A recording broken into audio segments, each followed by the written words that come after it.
Hər vaxtınız xeyir olsun. 9 iyun tarixidir və gündəm xəbərin efirində bir xəbər diqqətinizə çatdırırıq. Belə ki, pensiyaların artımı ilə bağlı bir xəbərimiz olacaq. Dövlət Sosial Müdafiə Fondu 2025-ci ilin ilk 4 ayında əvvəlki ilin eyni dövrü ilə müqayisədə 231 milyon manat daha çox vəsait xərcləyib. Bu dövrdə fondun ümumi xərcləri 2 milyard 501 milyon manat təşkil edib. Xərclərin artması əsasən yeni sosial paketin icrasına başlanılması və pensiya təyinatlarının çoxalması ilə bağlıdır. Belə ki, bu ilin ilk aylarında 17.500-dən çox şəxsə yaşa, əlilliyə və ailə başçısını itirməyə görə pensiya təyin olunub.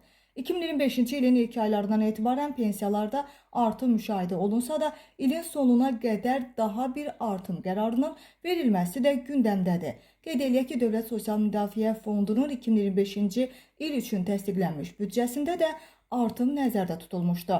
2024-cü ildə 6 milyard 949 milyon manat olan illik xərc bu il üçün 7 milyard 670 milyon manata yüksəlib ki, bu da təxminən 10%lik artım deməkdir.